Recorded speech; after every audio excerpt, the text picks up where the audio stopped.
Correcto. Pues confirma, Alejandra, Jorge, ¿sí se ve? Sí, sí se ve, profesor. Todo perfecto, bien. Muy bien, muchísimas gracias. Entonces vamos a empezar. Ok.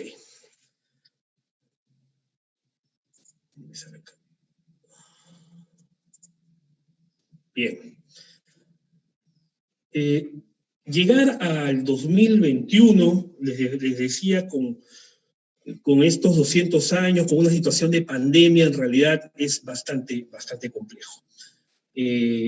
Estamos hablando de llegar con 200 años después. ¿Cómo llegamos? ¿No? ¿Qué le espera a nuestro país después de 200 años?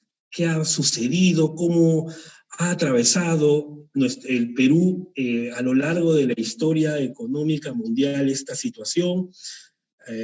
La foto nos recuerda pues el momento de muy pocos años después, tras la independencia, 1821, y la situación actual. En realidad nuestra economía, nuestro país y nuestra sociedad ha tenido cambios muy significativos en estos 200 años.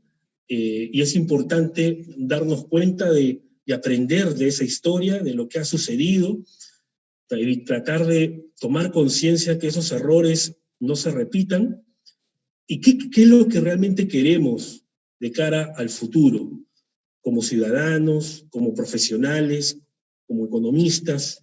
¿Qué economía queremos después de 200 años? Vamos a tomar nota de eso.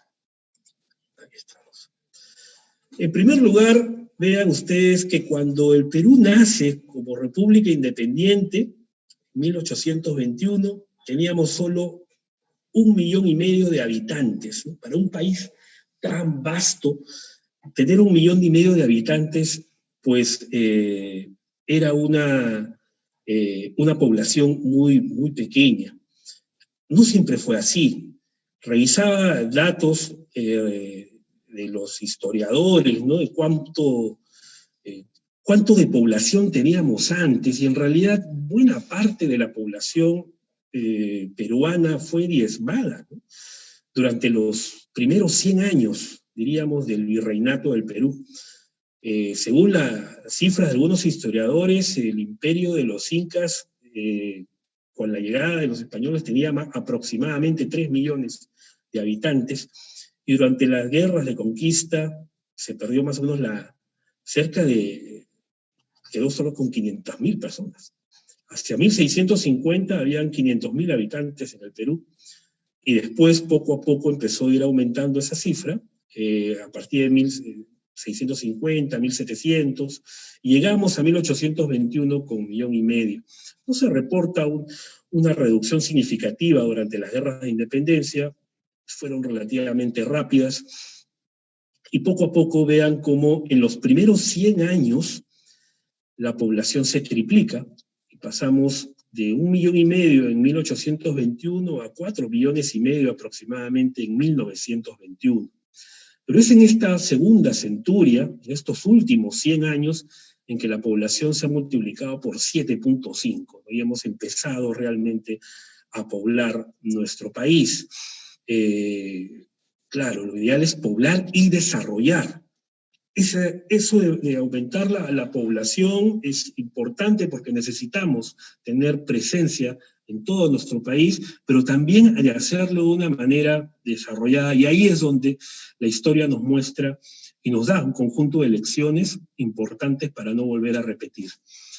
El gráfico de la derecha puede observarse cómo estaba distribuida la población en la época de independencia y ahora, ¿no? 200 años después. Vean que el grueso de la población, casi 3/4 partes de la población vivía en la sierra, la región andina, y solo un 20% habitaba la costa, ¿no? Proporciones como los procesos de inmigración, la búsqueda de empleo y de un mejor nivel de vida han ido cambiando en estos 200 años, hasta que cerca de un 60% de la población actualmente vive en la costa, y hemos despoblado nuestra región andina en términos relativos, y es justamente eso lo que hay que tratar de buscar un equilibrio, una distribución más equitativa en nuestro país. Si bien es cierto que es importante poblarlo, no concentrarlo, y ahí tenemos los problemas de migraciones y de centralismo, ¿no?, que han justamente motivado este tipo de cambios en la distribución de la población a nivel regional. Y es importante buscar un mayor equilibrio, ¿no? Incluso nuestra selva, que también ahora tiene el 14% de la población, deberíamos buscar una proporción distinta, y eso justamente es parte de la estrategia nacional y de las políticas públicas, de los mecanismos de incentivos, de cuál debe ser la mejor composición, la mejor distribución de la población, y eso está en función, obviamente, de las oportunidades que puedan haber, y ahí es donde entra a tallar justamente la labor del gobierno. En el gráfico de abajo tenemos la distribución por edad, ¿no? Cuando nacimos como una república independiente, casi poco más de un tercio de la población era menor de 15 años. Siempre hemos sido una economía joven, ¿no? En el pasado éramos más jóvenes, ¿no? Y poco a poco ha ido madurando. Miren cómo 200 años después ya no es un tercio de la población demasiado joven, menor de 15 años, ahora es solo un cuarto de la población aproximadamente menor de 15 años, y estamos justamente en nuestro bono demográfico, ¿no?, en el periodo del tiempo en que tenemos la mayor parte de la población, estamos hablando de casi un 53% de la población, en este corte entre 15 y 50 años aproximadamente, y vamos un poco más allá hacia la edad de jubilación, hacia los 65 años podríamos tener casi al 60% de la población como fuerza laboral activa. Y eso es muy importante, porque cuando un país tiene a la mayor parte de su población en edad de trabajar, es cuando tiene que tener las tasas de crecimiento más altas. Es un momento que se debe aprovechar, porque no siempre es así. Hay poblaciones, conforme van envejeciendo, pues lógicamente las tasas de crecimiento empiezan a ser mucho más bajas. Caso de Europa, por ejemplo, y si vamos más allá, caso de Japón, ¿no? Cuando la economía pasa de un crecimiento de 1.1 a 1.2, pues ya es un logro espectacular. Cuesta mucho esfuerzo ganar cada décima de punto en el producto en economías desarrolladas, pero en economías emergentes y con esta característica demográfica que llegamos nosotros a los 200 años, deberíamos estar creciendo mucho más. Lamentablemente, la falta de políticas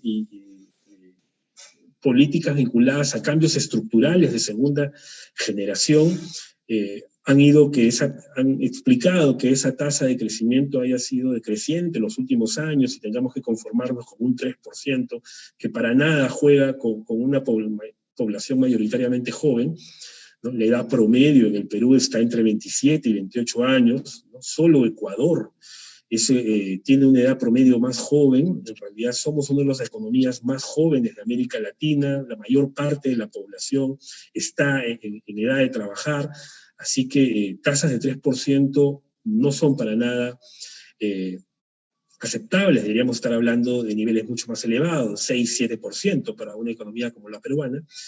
Y lamentablemente en esta época, cuando deberíamos estar aprovechando nuestro bono demográfico, pues se presenta este tema de pandemia, que es uno de los shocks más potentes que hay en la historia universal.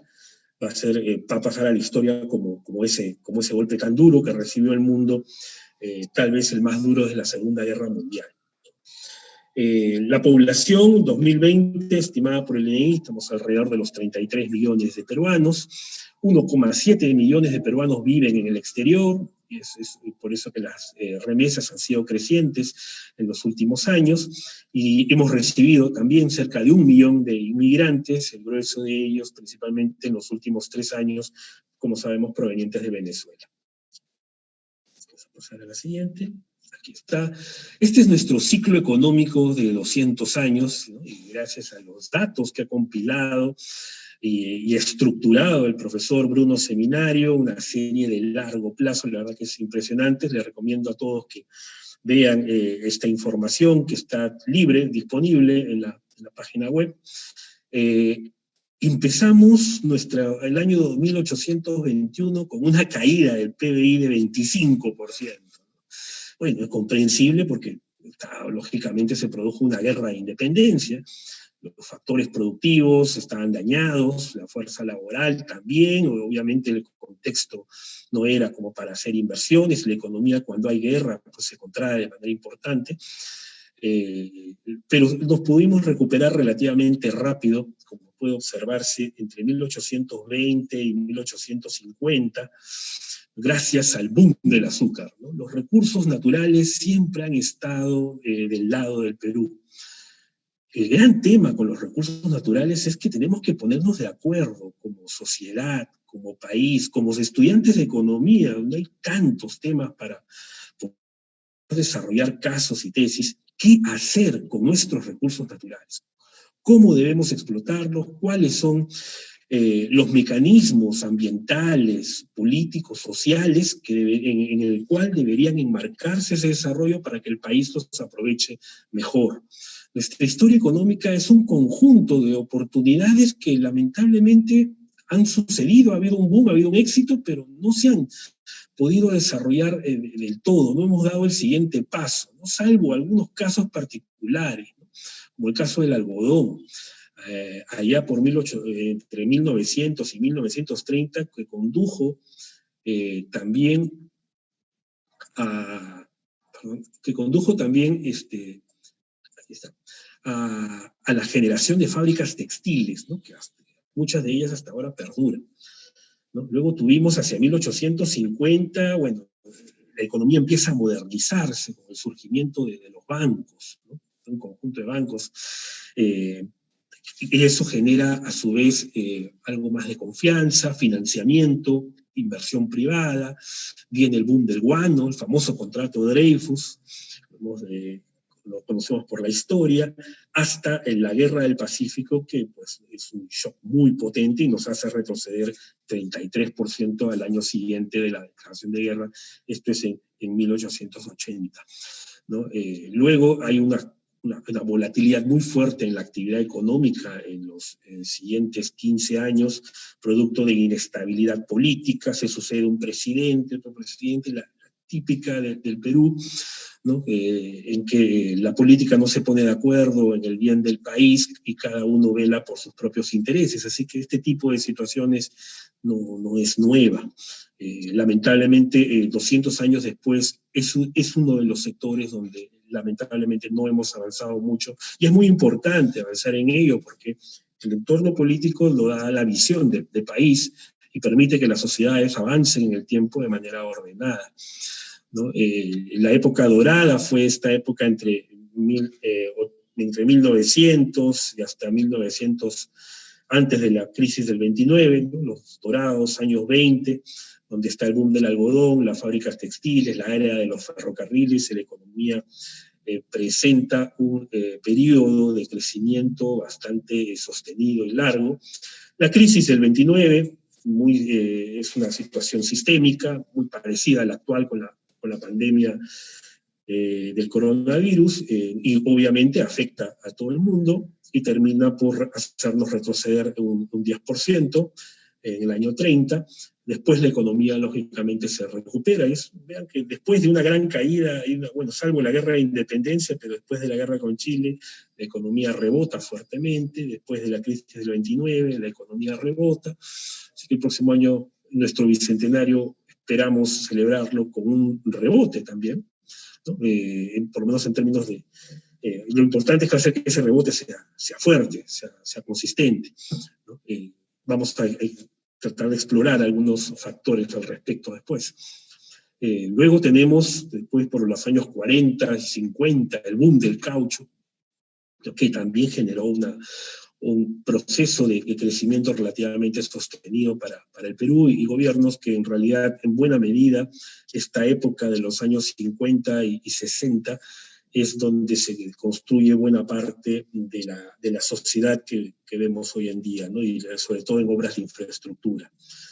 Llegaron los 70s con el gobierno militar, y la inversión empieza a complicarse, y el panorama internacional también. Recordarán el año 70, el cambio del patrón, ¿no? Empieza la crisis de la deuda en economías latinoamericanas. y finalmente nos llega en los 80s con un fenómeno del Niño muy potente, el del año 83, que nos hace retroceder 10%. O sea, el impacto del fenómeno del Niño del 83 fue muy similar al impacto de la crisis del 29, ¿no? En términos de PBI, de actividad económica.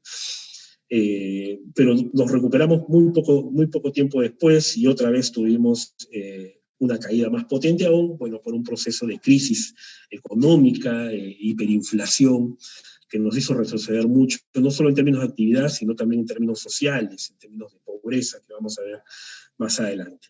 Fue necesaria una primera ola de cambios estructurales, ¿no? De abrir la economía, potenciar al sector privado, incentivar, ¿no? Una economía que venía pues con mucha presencia del sector público en sectores económicos, lamentablemente con desastrosos resultados, y la economía cambia, nos vamos hacia una economía social de mercado, hacia un modelo que genere más apertura a la inversión privada, y eso termina por generar un efecto dinamizador sobre el crecimiento económico y explica en su mayor parte lo que ha sido el Perú en los últimos 30 años.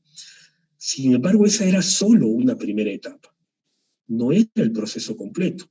Se requerían reformas de segunda generación, incluso se hablaba en su momento de las reformas de tercera generación. Y nos quedamos, ¿no? Nos quedamos con las de primera generación, con las que se hicieron en los 90s, y el resto ha sido un poco de inercia, y esa inercia nos ha llevado, como se puede ver, incluso se catapultó con un boom de inversión minera que hubo entre los años 2011, 2013, pero de ahí la palanca se ha quedado en neutro, y pues la tasa de crecimiento de la economía ha ido decreciendo, no han habido cambios de segunda generación, obviamente tampoco hubieron los de tercera, y luego vienen estos problemas de cuando debieron haberse previsto antes, ¿no? Como el tema de los fondos de pensiones, por mencionar solo uno de ellos, entre muchos otros temas más. Y en ese contexto, pues nos cae la pandemia, que según el Banco Central nos puede hacer retroceder cerca de 12% este año. O sea, el impacto es muy parecido al de la crisis económica, ¿no? de los 80s en términos de retroceso de actividad económica. Es como si hubiera habido una guerra, ¿no? El fenómeno del Niño, la crisis del 29, bueno, las guerras a veces han tenido impactos casi el doble, mucho más potentes sobre la actividad, pero es de las últimas, desde la Guerra del Pacífico, podría, ¿no?, estar catalogado como el evento más importante, ¿no? Y bueno, y nos ha tocado justo vísperas del bicentenario entrar a ello. Como el Banco Central prevé también, y seguramente en función de de retrocesos tan fuertes que han habido en el pasado, se esperaría para el próximo año también un rebote importante. Y esperamos, lo que cabría esperar es que ese rebote perdure y que rebotemos no un año, sino varios años más. Y ahí es donde vamos a incidir un poco más. Y esto es comparativamente el mismo ciclo económico, pero para el mundo, ¿no? Para tener una idea de la situación global, el mundo también ha tenido fluctuaciones muy severas, ¿no? Sobre todo en el caso de la Primera Guerra Mundial, aquí está la pandemia por la gripe española de 1918, la crisis del 29, la Segunda Guerra Mundial, ¿no?, que hizo retroceder al mundo, imagínense, casi 8%, o sea, sumamente potente. Los otros choques han hecho retroceder a la economía mundial, pero no a terreno negativo. Incluso la crisis financiera internacional lo hizo de manera muy, muy ligera, pero la pandemia sí va a hacer retroceder al mundo en general a un nivel como no se veía desde la Segunda Guerra Mundial. Eso sí es bastante potente, y eso es importante porque el Perú es una economía abierta al mundo, le vendemos a nuestros principales socios comerciales, China, Estados Unidos, Europa, América Latina. Por lo tanto, si el mundo crece menos, pues es probable también que las compras que ellos hacen de nuestros productos también sea menor, y por lo tanto ahí recién vamos a ver un choque de demanda, ¿no? Porque lo que hemos visto inicialmente, al menos en los meses hasta ahora, principalmente ha sido un choque de oferta.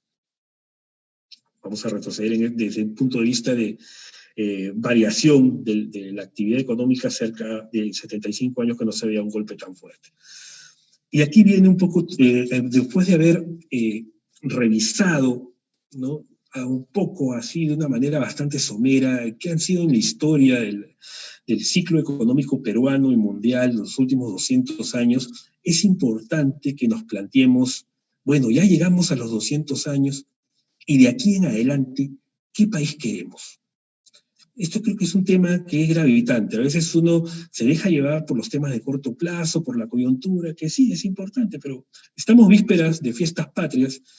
El próximo año nos vamos al Bicentenario, y que de ahí en adelante, ¿qué país es el que queremos? ¿Cuál es nuestra idea de lo que debemos hacer? Estas ideas que pueden ver ustedes aquí en la presentación son recogidas del Plan Estratégico de Desarrollo Nacional del año 2011, imagínense, y he resaltado algunas ideas importantes, ¿no?, como para ir teniendo un marco de realmente qué queremos como ciudadanos, qué queremos como economistas. Una sociedad democrática prevalece Estado de Derecho, que se respeten los derechos, eso es un tema fundamental. Si no hay respeto en una sociedad, y eso es algo que tenemos que construir.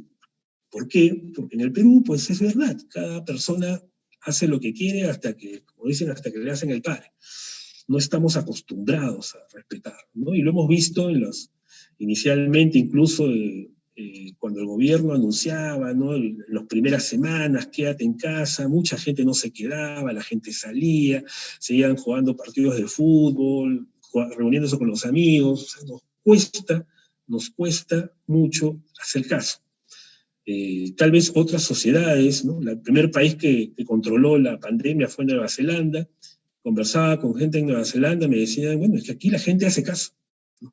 Tal vez esa es una de las primeras diferencias que tenemos y que como sociedad podríamos ir modulando, ir cambiando. Este tipo de comportamientos y hábitos no son fáciles, requieren de mucha persistencia, pero sí se puede, ¿no? Sí se puede. Por ejemplo, ese comportamiento de usar el cinturón de seguridad cuando uno viaja en un auto, ¿no? O sea, de hecho, hace 20 años nadie usaba cinturón de seguridad, eran muy pocas las personas que se lo ponían. Y con una política de educación, de persuasión, con multas, ¿no?, utilizar todos los elementos para poder guiar un comportamiento, finalmente, pues ya la gente lo hace por inercia. La gente sube a un vehículo y se pone el cinturón. Eso nos muestra de que sí podemos cambiar nuestros comportamientos. Hay que encontrar el mecanismo, las herramientas y los modos para hacerlo de manera colectiva y lo más rápido posible. Esa es la parte más trabajosa, pero sí se puede. ¿Qué más nos gustaría, ¿no? Igualdad de oportunidades, ¿no? Y eso es algo que siempre ha sido una queja en el Perú, explica en muchos casos la migración, la gente se va de sus ciudades porque no encuentra las oportunidades que puede encontrar en la capital, pero eso era antes, ¿no? Ahora tenemos el desarrollo tecnológico, nos brinda la posibilidad de estar conectados en este momento con todo el Perú, con todos los estudiantes de economía, a los cuales desde aquí saludo, y de esa manera uno ahora puede conocer, nutrirse, adquirir nuevos conocimientos, nuevas habilidades, y no solamente al interior del Perú, sino también con el extranjero. Bueno, entonces generar los mecanismos que permitan garantizar esa igualdad de oportunidades, es un tema clave. Sobre el Estado, sí, pues ese es el punto clave ahí, ¿no? Y es importante porque es la forma como nos organizamos. Y aquí Estado, digamos, no solamente incluye gobierno, Estado en el concepto de que somos todos, ¿no? El Estado peruano es el territorio, es la patria, ¿no? Es todos nosotros, la sociedad. Y necesitamos definitivamente hacer cambios ahí, buscar mecanismos para hacerlo más eficiente, más transparente, ¿no? Eficiente, sobre todo, eficiente está resaltado porque tiene que ver con la gestión, ¿no? A veces hay situaciones en las cuales faltan recursos, pero también hay muchos problemas que se generan por la falta de gestión, ¿no? Claro, y esos a veces saltan en situaciones límites, ¿no?, como las que vemos ahora en Arequipa, ¿no?, en Huánuco, con graves problemas de salud, en algunos casos por falta de materiales para poder hacer frente a la crisis, pero en otros casos también por problemas, decíamos, de gestión y transparencia, ¿no? Hay todo un tema para tratar ahí. La economía diversificada, sí, nos falta definitivamente ser diversificados. 200 años después seguimos siendo un país primario exportador, así que tenemos que ir abriendo esos duros caminos para convertirnos en una economía más diversificada, ¿no? En el pasado habíamos cambiado ese término por industrializado, pero hoy en día, con todo el desarrollo tecnológico industrial que hay en el mundo, tenemos que ser capaces de distinguir en qué realmente somos buenos y aprovechar esas ventajas, ¿no? Uno de ellos es la gastronomía, por ejemplo, ¿no? Tecnología, sí, tecnología, y desarrollar nuestra propia tecnología, hacerla más visible, ¿no? Creo que el peruano se caracteriza por ser muy creador, tenemos el acceso a la tecnología, la mezcla de creatividad y la disponibilidad de tecnología nos debería conllevar a un grado más avanzado en este campo, y lamentablemente no ha sido así, y en lo poco que hay, básicamente son desarrollos del lado informal, ¿no? Entonces aquí sí se necesita un esquema mucho más potente para trabajar. Impulso a la inversión privada, y ese es un tema clave, ¿no? La inversión privada es lo único que puede hacer que el empleo crezca de manera sostenida. Creo que esa es una lección que está marcada en todos los libros de economía. No hay otra forma. Necesitamos potenciar la inversión privada y, claro, generar los mecanismos para que opere de una manera favorable, no solo ambientalmente, sino socialmente. Pero ese es el marco en el cual debe operar, pero per se la inversión privada es lo más importante, y acompañada de innovación. Entonces ahí los esfuerzos he visto que son importantes, pero le falta escalar. Falta escalar esos esfuerzos aún, ¿no? Y eso va de la mano de la educación, que también es otro de los temas claves. Mecanismos redistributivos, es otro punto importante, que ahora hemos visto en esta pandemia cómo han saltado el hecho de que lo más importante, bueno, en principio teníamos problemas de identificar a la gente que necesita ayuda, ¿no? No se sabía quiénes son los que necesitan ayuda porque los padrones no están actualizados.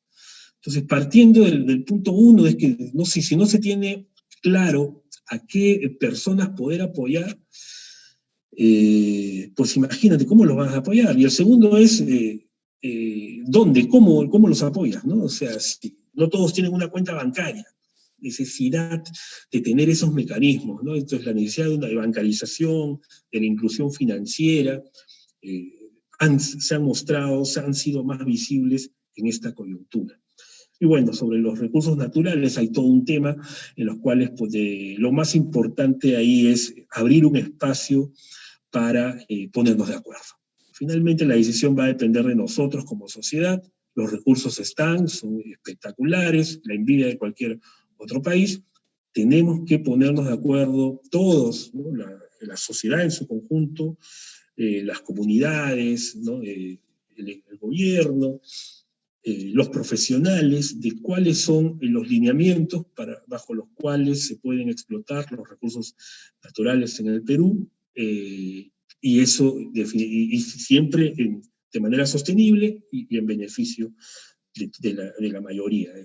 Ahí creo que está un punto crítico, ¿no? Que en los últimos años estos temas se han más ideologizado, han encontrado demasiadas trabas, ¿no? Y muchas situaciones en las cuales obviamente no falta razón, pero se necesita un espacio de debate amplio y de consenso al respecto, porque de lo contrario es definitivamente lo que en un primer momento nos va a poder sacar adelante.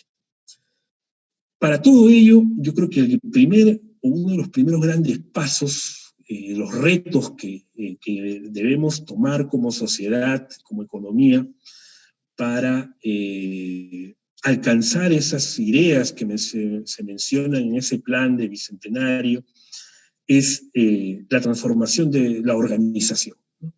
el punto de vista, el gobierno es el que organiza toda la sociedad, y nuestra organización claramente, cuando la sometemos a una situación de estrés como la que estamos viviendo ahora, lamentablemente no funciona. Entonces se le requiere hacer un esfuerzo para transformar la forma de organizar el Perú, y eso es de cara con el desarrollo tecnológico, acelerar los pasos, porque ya están dados, ¿no? Se están haciendo muchos estudios, se están dando los primeros lineamientos, ya hay algunas aplicaciones ahí, pero tiene que ser algo mucho más contundente, ¿no?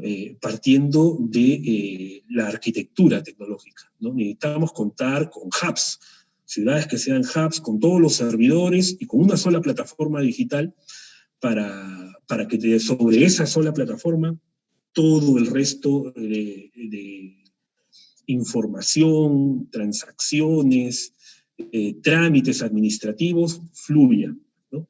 Por el lado de la educación, por el lado de la justicia, por el lado de la salud, las bases de datos puedan cruzarse con facilidad y sea posible, por ejemplo, identificar a todos los ciudadanos en el Perú. A las 33 millones de personas deberían estar claramente identificados, tener registros online, ¿no? De nacimientos, de funciones. Incluso ahora con este tema de la pandemia, todavía no tenemos claro, por ejemplo, cuánto es exactamente el número de fallecidos. Estos tipos de situaciones nos hacen ver la necesidad de contar con una arquitectura tecnológica, una plataforma muy potente. Deberíamos tener una plataforma muy potente. ¿Es costoso? Sí, es costoso, pero necesario. Y no solamente para los próximos años, sino diría para las próximas generaciones, ¿no? La próxima generación va a agradecer los esfuerzos que se hagan por tener una organización digital en el país. Me parece también común con esa idea que es claro, y ya de cara, estamos entrando ya a un periodo electoral, los planes de gobierno, ¿no? De los próximos candidatos presidenciales deberían incluir como una de las piezas claves este tema de la transformación digital del país de una manera mucho más acelerada, tal y cual como lo hacen las empresas. Uno ve cómo se organiza digitalmente las empresas transnacionales, pues se manejan con hubs en diferentes países y tienen todo un sistema integrado, y sobre eso se generan todas las transacciones. Yo creo que es la única manera de hacerlo bien, de hacerlo de manera organizada y segura, ¿no? Porque contar con que cada institución tenga su propio software y su propio desarrollo, su propio aplicativo, y después lo quieres integrar, eso termina por complicar mucho más el proceso, gasta doble esfuerzo, y al final la información incluso no conversa entre ellas mismas. Redefinir prioridades, ¿no? Entonces, sobre la base de un Estado digital, ¿a qué debemos orientar el rol del gobierno? ¿Qué es lo que principalmente debe hacer, ¿no? ¿Cuál debe ser el foco? Porque a veces los gobiernos, y ha pasado, lo hemos visto en esta revisión de los últimos 200 años, han querido hacerlo todo y los avances han sido muy pocos, ¿no? Ahora salta, por ejemplo, todos los déficits que tenemos de infraestructura en salud, incluso cuando el gobierno declara la emergencia nacional y señala la cuarentena obligatoria con toque de queda, se señaló explícitamente que lo que se quería, ¿no? Principalmente era ganar tiempo. No era tanto reducir los contagios, porque finalmente en una pandemia esto es bastante complejo, pero sí ganar tiempo para poder habilitar camas, habilitar espacios, etc. Entonces, ese era claramente el foco de por qué se hicieron esas primeras medidas. Entonces, sí es necesario ahí redefinir prioridades y a qué se debe destinar, no solamente en términos de presupuesto, sino también qué tipo de tareas hacer, ¿no? Entonces, la primera, la de sobrevivencia, es claramente la salud, y yo iría más atrás, o sea, la salud empezando por la alimentación, ¿no? Por la alimentación, por la agricultura incluso, ¿no? Empezando por la agricultura, por qué cultivos potenciar, por tener una política de nutrición. Lamentablemente saltan muchos temas de salud, porque los problemas de salud vienen porque la gente no está tenemos malos hábitos alimenticios, y esto es algo que como sociedad también debemos ser conscientes y debemos ir cambiando. En el mundo ha ido cambiando poco a poco, pero ¿no? Más hacia alimentos saludables, ¿no? Se han estado tratando de hacer algunos esfuerzos, pero sí, ahí deberíamos tener una política de nutrición mucho más potente, ¿no? Para poder tratar de minimizar los problemas posteriores que podemos tener por el lado de salud, ¿no? Y eso es clave para tener una fuerza laboral óptima y que pueda rendir. Entonces, de ahí tenemos una primera rama importante de definir prioridades de cara al bicentenario. Educación es la segunda, ¿no? Una vez que están cubiertos los requerimientos de alimentación y buena salud, la gente necesita habilidades, y ahí que hay que hacer todo un reenfoque completo, ¿no? Los niveles de educación siguen atrasados en términos de contenidos y en términos de infraestructura, ¿no? Y lo hemos visto ahora en esta exigencia de hacer la educación virtual, los problemas que hay, no solo en la educación primaria y secundaria, sino también en la educación universitaria, ¿no? Entonces, y más allá de la infraestructura, los contenidos, ¿no? Que deben estar, como mencionamos, dirigidos hacia habilidades generales y específicas que permitan a la gente poder y a la sociedad en su conjunto, tener una fuerza laboral útil. Eso es muy importante.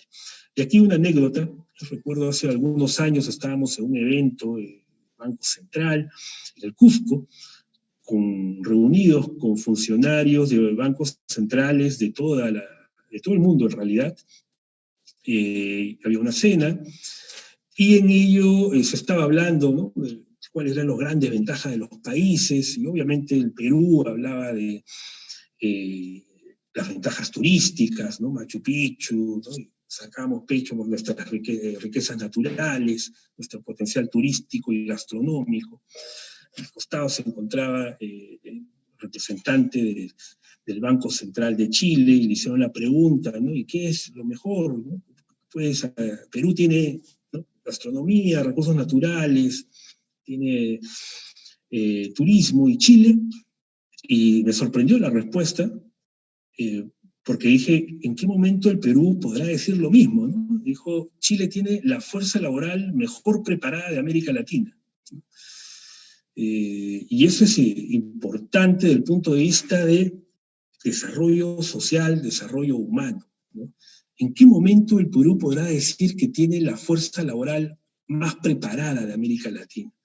Ese, que creo, debe ser considerado un norte en materia de educación, y es necesario hacer todos los cambios para concentrarse en esos temas, ¿no? El tercer tema, que también es una prioridad para poder alcanzar, conllevar a esos objetivos que se han señalado, es la justicia, ¿no? Y ahí es un tema mucho más complejo aún, ¿no? Porque tenemos el tema de la corrupción, ¿no? Que actúa como una especie de cáncer en este cuerpo y nos va carcomiendo y nos va transformando nuestra forma de pensar y nuestra forma de actuar, ¿no? Y creernos que todos somos Pepe el Vivo, ¿no? Soy Pepe el Vivo y trato de aprovecharme de las circunstancias y de circunstancias particulares, y no de ver el bien común, ¿no? Y como ustedes saben muy bien como economistas, el objetivo de nuestra profesión es alcanzar el bienestar de la sociedad, es alcanzar el bienestar común. Hacia ahí deben ir nuestros esfuerzos, hacia ahí debe ir nuestro aprendizaje y el trabajo que desarrollamos. Pero, pues sí, cambiar, y lo hemos conversado con varios docentes a nivel nacional, las distintas universidades que hemos podido visitar. Esto es una cuestión generalizada, no solamente es cuestión del gobierno, también está metido muchas veces en nuestros propios actos. Entonces sí, es un proceso que va a tomar tiempo, pero que no se debe ahí reducir ningún esfuerzo en alcanzar y en impulsar eso, ¿no? Tal vez con mecanismos de incentivos apropiados es probable, ¿no?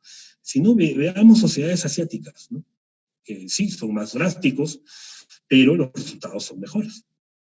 Y en cuarto punto, el desarrollo rural, ¿no? A lo largo de estos 200 años, pues sí, es verdad, nuestro país, como hemos visto, ha reducido su importancia poblacional en la región andina, se ha enfocado más hacia la costa, ha devenido en el centralismo, básicamente por no poder aprovechar las oportunidades que nos brinda el campo y el desarrollo rural, no solamente el punto de vista de la agricultura, de la ganadería, la piscicultura, ¿no? El turismo, o sea, hay muchos ámbitos, y la tecnología, incluso ahora con la generación de energía eólica, o sea, hay muchos aspectos en los cuales es posible generar un desarrollo rural óptimo. Considero que esas pueden ser las prioridades de un nuevo gobierno. ¿Qué reto más tenemos como sociedad y que nos ha pasado factura cuando la situación se pone difícil?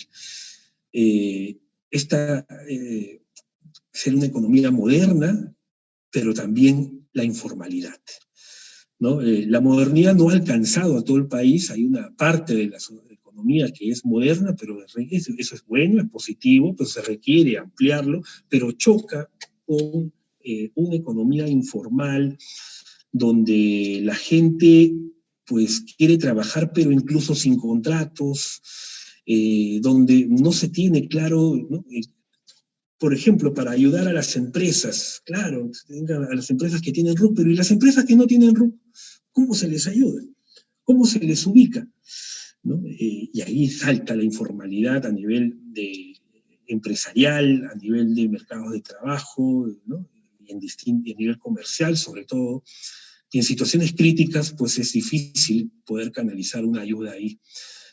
Por eso es importante, y creo que es una oportunidad, este tema de pandemia, para incorporar a todas las personas a una sola, y empresas, ¿no? Tener una base de datos de personas y una base de datos de empresas, ahí es donde actúa el gobierno digital, a fin de tener a todos encadenados, y obviamente con mecanismos que ayuden, no que se vea como un obstáculo, ¿no? Porque cuando uno habla de informalidad, la primera objeción es: no, voy a tener que pagar impuestos.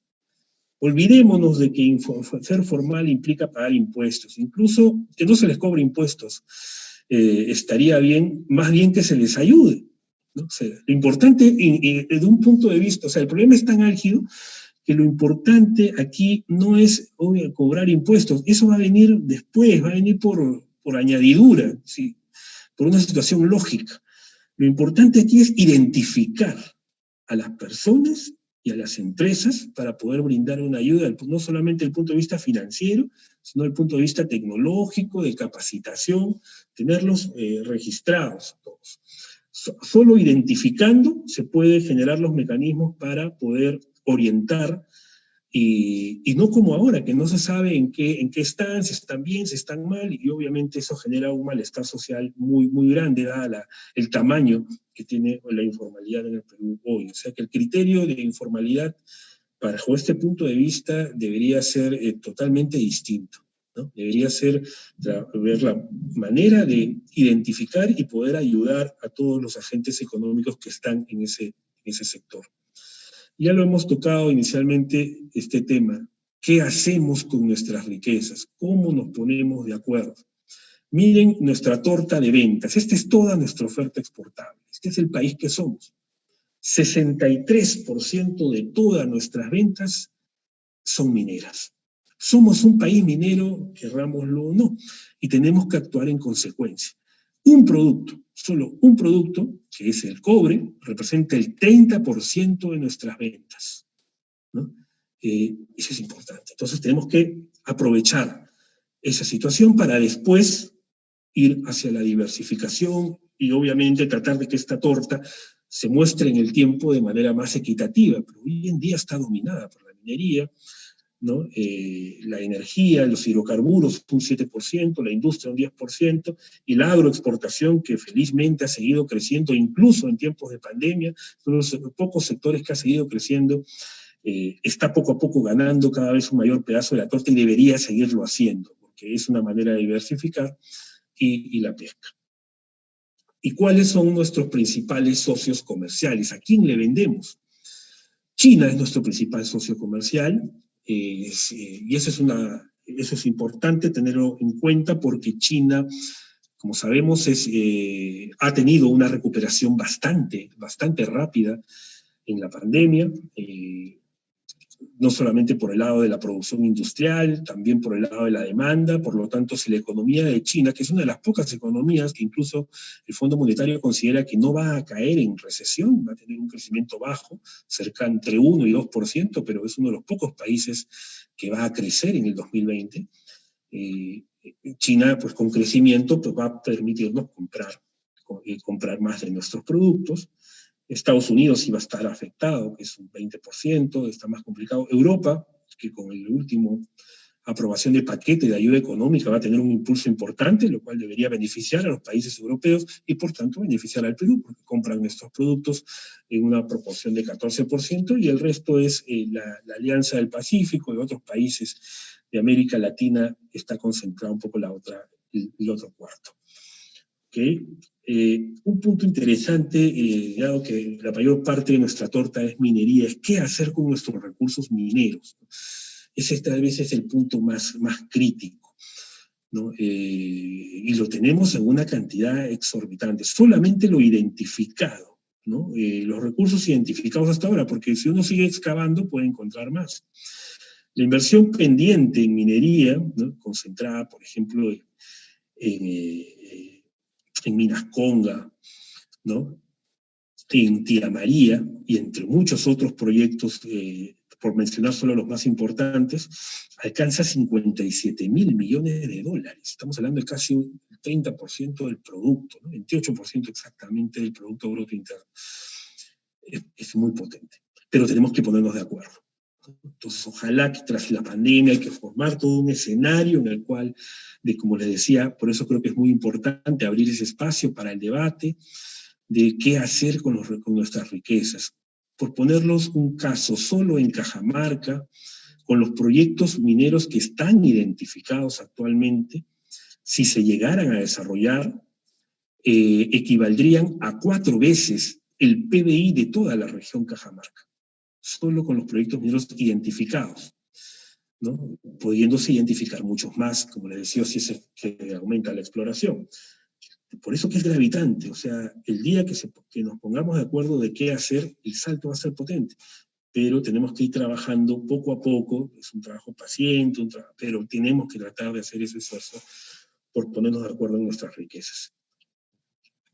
La buena noticia es que los precios de estos productos mineros están subiendo. En este gráfico hemos trabajado en Bloomberg, de cómo se han aumentado los precios del oro, sobre todo, el cobre y el zinc, ¿no? El cobre, que es nuestro principal producto de exportación, y el oro, ahí casi tenemos el 40%, 45% de todas nuestras ventas. Entonces esto es un aliciente importante, porque si los precios de los metales suben, no solamente van a subir las exportaciones, el valor exportado, más dólares para el Perú, baja el tipo de cambio, sino también hay una asociación muy fuerte entre los precios de los metales y la confianza empresarial.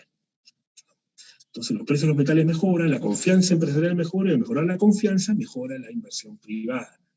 Esa es parte también de la lógica. El precio del oro ya está en $1.900 por onza, el máximo histórico ha sido 1918, 1920, esos niveles. Es muy probable que lo supere, ¿no? Si lo supere, va a consolidar un escenario alcista, y ya hay analistas que hablan de $2.000, $3.000. Esas situaciones de burbujas también se vivieron en la crisis financiera, previos a la crisis financiera internacional, ¿no? Y el caso del cobre, básicamente lo que está respondiendo es a China, ¿no? China se ha recuperado rápido, está comprando, el mundo también, los paquetes de estímulo definitivamente también ayudan, ¿no? Europa, les comentaba, este paquete que se ha aprobado esta semana, y ya Estados Unidos está hablando de un 4º paquete de estímulo, justo hoy lo mencionaba el secretario del Tesoro, Steven Mnuchin. Bueno, y el zinc sube como metal industrial, jalado un poco por el cobre. Así que en medio de todas las noticias negativas, tenemos una bastante positiva, que es la recuperación relativamente rápida, creo yo, de nuestro sector externo. ¿no? La pesca también viene bien, estamos ya por culminar la primera temporada de pesca y es probable que se alcance toda la cuota de captura, así que eso también debería reflejarse en la publicación de cifras de julio y agosto, y en los mercados, principalmente en agosto, donde se espera un mayor flujo de dólares. Con esto de la pandemia se ha visto afectada la clase media, ¿no? Hay un retroceso importante de la clase media, este gráfico del IPE, estamos viendo aquí lo importante de cuidar justamente la clase media, y ahí va a ser necesario reimpulsarla, ¿no? Reimpulsarla del punto de vista de mantener la calidad de vida e incluso ampliarla. La clase media venía, hay un surgimiento importante de la misma, con todo lo que ello significa, ¿no? Una sociedad, una parte de la sociedad activada de una manera mucho más moderna, ¿no? Con accesos a la tecnología, con accesos a canales financieros, con accesos a centros comerciales, y se genera un círculo virtuoso, ¿no? Y donde la mayor parte de la población es joven, entonces se genera un círculo virtuoso muy potente que termina por dinamizar todo el país. Y ustedes lo han podido ver, ciudad donde se abre un centro comercial, se dinamiza la economía de la misma y la calidad de vida termina mejorando. Así que eso es algo que no podemos darnos el lujo de perder, y deberían darse políticas para mantenerla. No las hemos visto hasta ahora. Los programas de apoyo han ido básicamente a las empresas, ¿no? Pero no hacia las personas, donde los subsidios que se han entregado es básicamente para las capas más bajas de la población, pero hay un deterioro significativo del empleo que va a afectar a la clase media sin lugar a dudas. Justamente el empleo, esta pandemia ha afectado a todos los mercados laborales, algunos con mayor intensidad que otros, y aquí viene la diferencia de las políticas, ¿no? Estados Unidos, con mercados laborales muy flexibles, se ve que las tasas de desempleo han subido significativamente, no llegaron hasta casi 15%, después han tenido un retroceso moderado, pero están aún bastante elevadas. Sin embargo, no ha sido así, se puede ver en la eurozona y en China, donde las políticas laborales han tenido una mayor efectividad, ¿no? Se ha ayudado a las empresas también, pero condicionadas a que den prioridad a mantener los puestos de trabajo. Por eso que las tasas de desempleo no han subido de manera importante. En China sí subieron, pero de una manera, como se puede ver acá, muy pequeña, ¿no? No ha sido algo tan significativo. Acá tenemos el caso de América Latina, ¿no? En el caso de América Latina, sí se ve ahí los mercados laborales, pues no han habido medidas cuyo apoyo a las empresas haya estado acompañado de políticas laborales muy efectivas, y ahí es donde se ve el deterioro de los mismos. Colombia está encabezando con tasas de desempleo. Digamos, hemos utilizado una métrica como para hacer comparables las cifras, aunque sabemos que más que el desempleo en el Perú, el problema es el subempleo, ¿no? Pero igual debería haber tenido un comportamiento similar, ¿no? En la tasa de desempleo también en el Perú ha tenido un repunte importante, cerca ya de más de 16% en Lima en mayo, y muestra más o menos una situación similar en casi todos, una pendiente hacia arriba en casi todas las economías, ¿no? Esto es algo que también debemos de cuidar mucho, y lamentablemente ha sido un sector impactado. El mercado laboral tiene una característica particular, ¿no? No ajusta por precio, ajusta por cantidad. Así que cualquier situación que afecte a este mercado, usualmente es el número de trabajadores la variable de ajuste. Hay algunos casos en los cuales incluso también, con tal de no perder el puesto laboral, los trabajadores han aceptado un recorte de sus ingresos.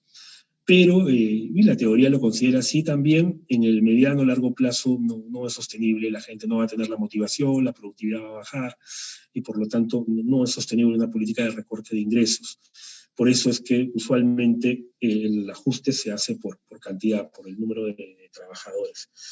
Y es una variable, decía, estructural, ¿no? No es cíclica como el consumo, por ejemplo. Una variable estructural toma mucho más tiempo poder recuperarse. Y ya como les comentaba al inicio de esta presentación, la única variable que permite una recuperación sostenida del empleo es la inversión privada. Entonces, si queremos recuperar el empleo de manera sostenible, tienen que darse políticas para fomentar la inversión privada. Esto, bueno, para culminar, diríamos que la pandemia ha afectado en general a toda la América Latina. Aquí tenemos uno de los variables claves, que es la producción industrial. Vamos a ampliar un poco el panorama y vamos a empezar a hablar ya no solamente del Perú, sino del Perú frente a América Latina, ¿no? Ha afectado, como sabemos, a todos los países, aunque a algunos países más que otros. Y aquí se puede ver cómo comparativamente pues al Perú le afectó mucho más, ¿no? Hasta abril, que tuvimos la caída más fuerte, y de ahí hemos empezado a rebotar. La idea es que el rebote sea relativamente importante y nos permita superar al resto de países. Y aquí hemos traído otra variable importante, que es las ventas retail. Aquí también se puede observar una recuperación de las mismas, pero todavía, incluso con datos a mayo, estamos por debajo de los niveles de la región.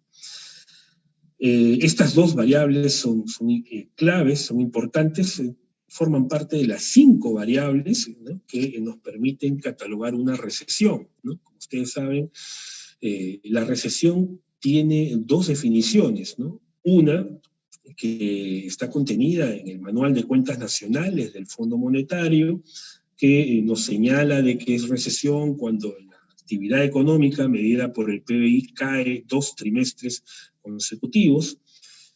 Pero es muy probable, las cifras del segundo trimestre todavía no han salido, pero es muy probable que haya caído en el segundo trimestre. Obviamente en el primer trimestre también caímos poco más del 3%, así que la configuración de recesión bajo ese concepto es en la práctica un hecho. Mientras que la otra definición, la de la NBIR, la Asociación de Economistas en Estados Unidos, que es algo más amplia, considera, y que está contenida en los libros de Parkin, Macroeconomía, considera 5 variables que deben mantener una trayectoria descendente, ¿no? Está la actividad económica, que ya la hemos revisado, el ingreso, el empleo, la producción industrial y las ventas retail, ¿no? Cuando las 5 están con un sostenido descenso o deterioro, se considera que la economía está en recesión. Y lamentablemente en el caso del Perú, pues sí, estamos viendo que las 5 variables han sido sumamente afectadas, por lo tanto la connotación de un entorno de recesión para el Perú es la situación actual. Ojalá que de cara ya al 2021 y a la celebración de nuestro bicentenario podamos estar haciendo el comentario de que salimos de la recesión y nos vamos hacia un proceso de recuperación económica más potente.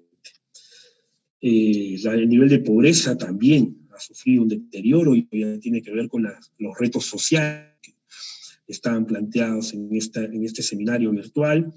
He conseguido una serie relativamente larga de cómo ha evolucionado la pobreza. Vean lo duro que fue, impresionante, lo duro que fue la crisis económica de los 80 sobre los niveles de pobreza, casi 30 puntos porcentuales, ¿no? Lo llevó a niveles cercanos al 70% de la población pobre, y se mantuvo más o menos entre 50 y 70% durante en 50 y 60 durante los 90 y comienzos del 2000, y es a partir del 2004, 2005, donde se produce ya un descenso sostenido de los niveles de pobreza, principalmente porque empieza a crecer el empleo, y principalmente el empleo formal, gracias a la inversión privada que crece de manera sostenida en sectores principalmente minero, pero también industrial, financiero, comercio. Empezamos a tener un crecimiento más sostenido ahí. Y se estanca hacia los últimos años, ya es más difícil bajar de 20%, y lamentablemente con la pandemia algunos analistas sugieren que podríamos tener un impacto de por lo menos 10 puntos porcentuales. Esto va a ser lamentable, ya estábamos en un 20, pasar de un 30 al 2021, pues no va a ser fácil bajarlo otra vez a 20, así que ahí probablemente vamos a tener una década intentando bajar los niveles de pobreza para volver al 20%. Justo veía una columna de Roberto Abusada del IPE, mencionaba la posibilidad de que la próxima década se pueda convertir en una década perdida. Ojalá que no, ¿no? Como lo fue la década de los 80, ¿no? Por la caída de la actividad económica, el deterioro de los indicadores sociales. No deberíamos tratar de, a estas alturas, con la experiencia de 200 años de manejo económico y social, deberíamos ser capaces de encontrar los mecanismos que nos permitan salir lo más pronto de esta situación y no volver a comentar una década perdida. Todavía tenemos la etiqueta, pues, de, miren marzo, ¿no? Comparado con la región, esto es actividad económica, PBI de marzo, la caída del 16% ya avisoraba que el Perú era la economía más golpeada de la región. Abril pasó lo mismo, ¿no? Si terminamos, comparados con otros países, también cayeron, todos se vieron afectados, pero no cayeron tanto. Mayo, ¿no? Seguimos siendo la economía más golpeada por el COVID, ¿no? Y parte de eso se refleja en que tomamos las medidas más drásticas, ¿no? Es cierto, ante la situación decidimos de frente poner al paciente en coma, ¿no? Para evitar que el virus se extienda.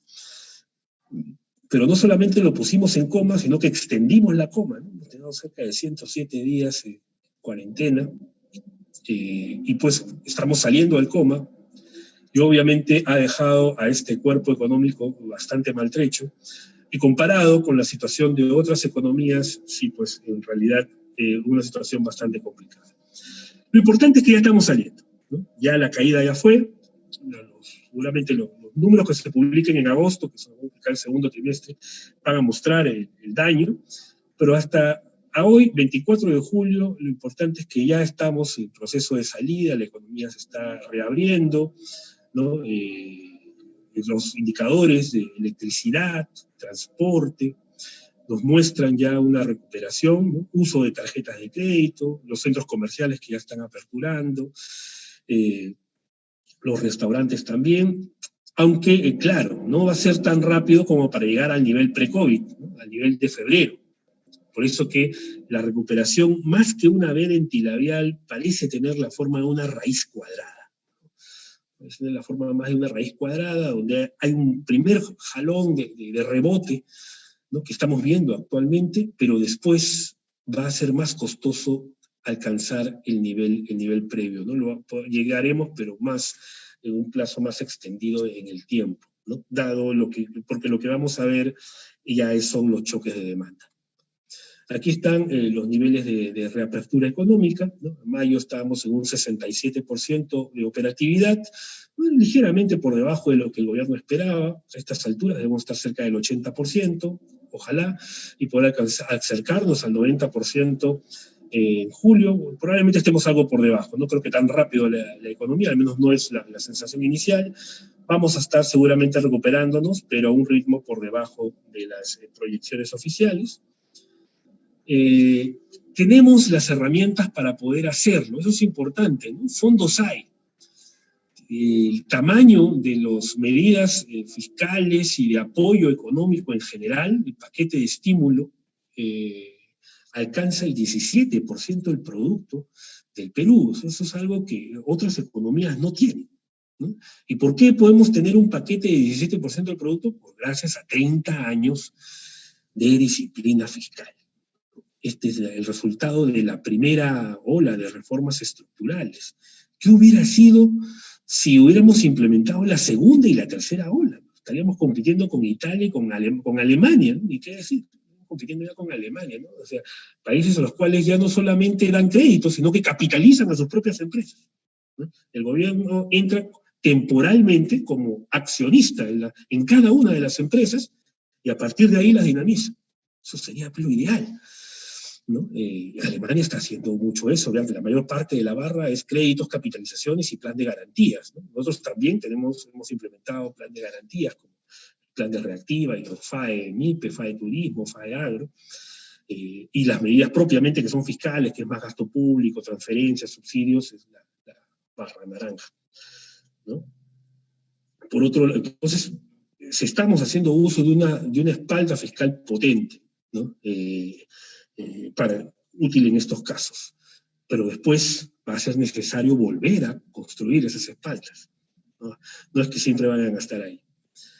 Por el lado monetario, estamos tomando la ventaja de haber implementado de una manera exitosa 18 años del esquema de metas de inflación, cual ha permitido que el Banco Central pueda bajar la tasa de interés a 0,25, solo comparable con economías desarrolladas. O sea, tanto por el lado fiscal como por el lado monetario, el Perú ya no compara con la región. El Perú compara con economías desarrolladas desde el punto de vista de capacidad fiscal y capacidad monetaria. O sea, y eso era, hace 20, 25, 30 años era impensable. Eso nos da una capacidad de operar muy potente. ¿Y por qué no sucede? Entonces, nuevamente volvemos al tema, gestión. El tema del Perú no es recursos. Las capacidades fiscales y monetarias están ahí, ustedes la ven claramente en las gráficas. El tema es gestión, ¿no? Otros países no pueden, por sus propios problemas económicos, hacer reducciones tan significativas de sus tasas de interés, pero sí. Bien, entonces, ¿cómo comparamos con América Latina de cara a 2020-2021? A ver, aquí, dado que el 2020 es una caída muy fuerte, y el 2021 hay un rebote, hemos promediado las cifras para ver cómo llegamos en conjunto, 2020-2021, al bicentenario, ¿no? Ojo que es probable que los rebotes estén sobreestimados, y que al final esas cifras se ajusten hacia abajo, así que si algún sesgo tiene esta gráfica, es probable que sea un poco más hacia abajo, efectivamente. Pero estas cifras son los cálculos extraídos en el Focus Economics, ¿no? De empresa que compila todas las proyecciones de los analistas a nivel mundial. Por lo tanto, es un promedio bastante interesante de lo que se piensa respecto de cada país. Y en el binomio 2020-2021, Paraguay y Uruguay estarían en terreno positivo, bueno, Uruguay con 0 y Paraguay sería el país que mejor haya atravesado este proceso de caída y rebote tan complejo. Perú está como que a media tabla, ¿no? Espera una caída potente este año, pero también se están esperando un rebote importante, incluso el Banco Central, más del 7% de crecimiento del próximo año, pero por rebote de la caída. Al final, neteas los dos efectos y te sale una caída de 1,3%. Otras economías terminarían más golpeadas, ¿no? En materia de actividad. Asumiendo esta posición y manteniéndola para las otras variables, entonces actividad, vamos a tomar 4 variables claves, ¿no? La primera, actividad económica. La segunda, inflación. Aquí no tenemos problemas, en realidad, en materia de inflación. Eso es importante porque garantiza poder adquisitivo, que se vayan a disparar los precios de un momento a otro. Esto está controlado por el Banco Central. Y tenemos, miren, salvo Ecuador, tendríamos la inflación más baja de América Latina. Si no fuera por Ecuador con ese 0,2, ese es un buen punto, ¿no? Que se mantenga el poder adquisitivo de la población, incluso de una mejor manera que el resto de la región, refleja un buen trabajo. Por el lado fiscal, el ranking fiscal, sí hemos visto que el esfuerzo es importante.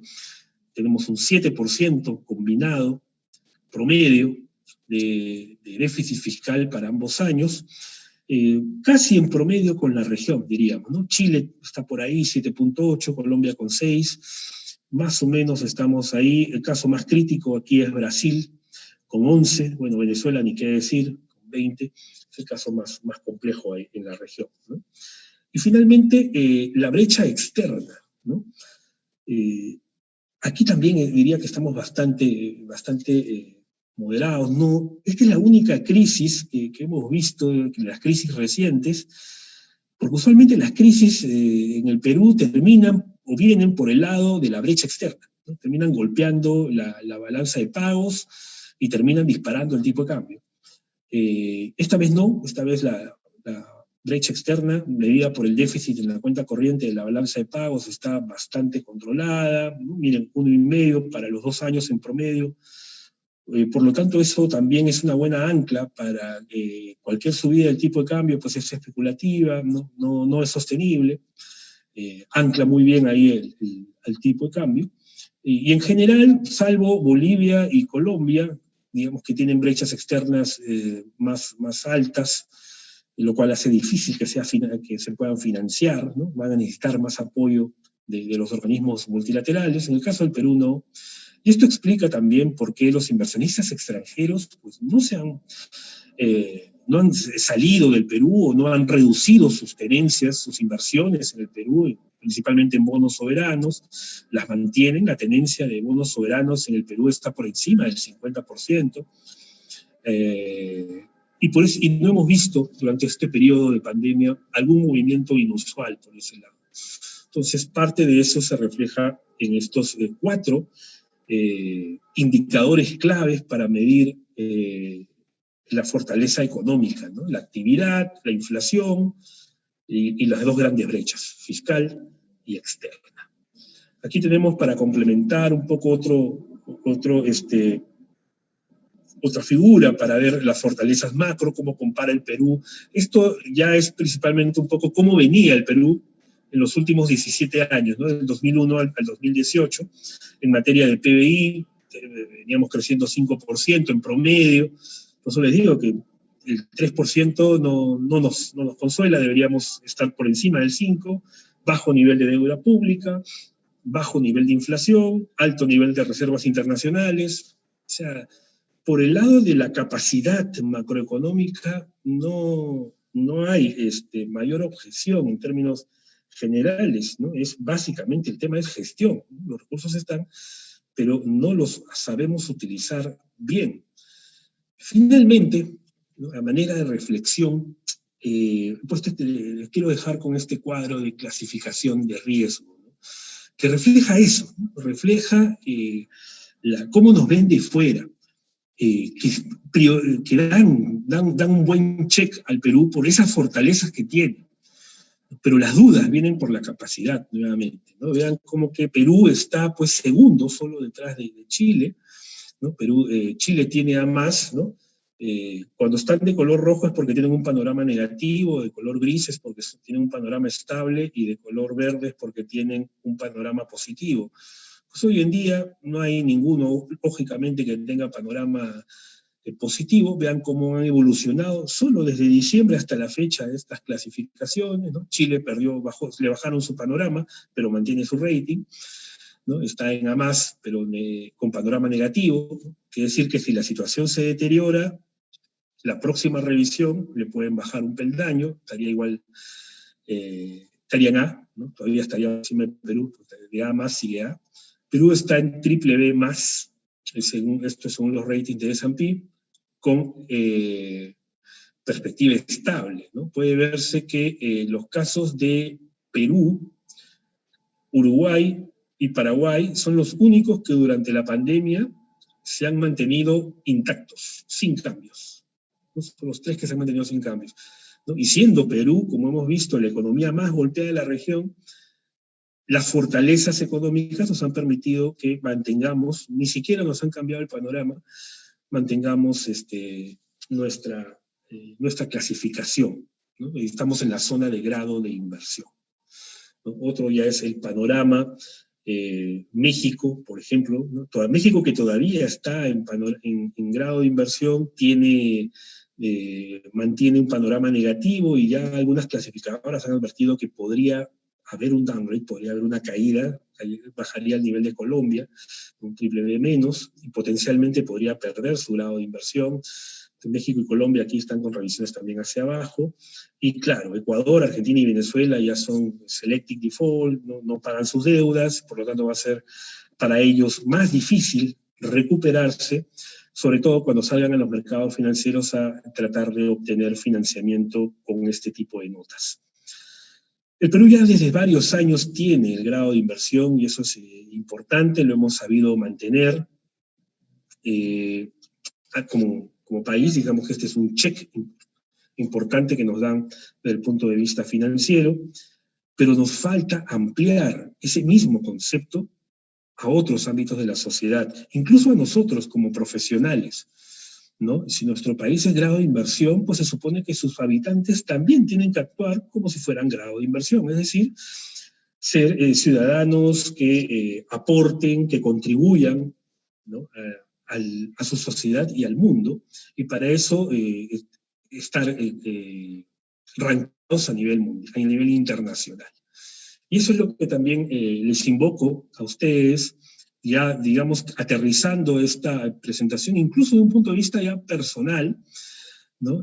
A que hagan de sus carreras carreras competitivas a nivel internacional, ¿no? Hemos visto ya que en varios rankings ya no comparamos con países de la región, sino empezamos a comparar a nivel internacional, lamentablemente en el caso de pandemia también, ¿no? Pero de cara a nuestras carreras y al futuro deberíamos también hacer todos los esfuerzos porque pasado los 200 años de independencia de nuestro país, hagamos todos los esfuerzos por que ese sea esos 200 años marquen una línea a partir del cual nuestro país pueda despegar realmente y alcanzar ese ideal de sociedad que hemos comentado. Muchísimas gracias por su atención y quedo atento a sus preguntas y comentarios. Muchísimas gracias a Peco por la invitación.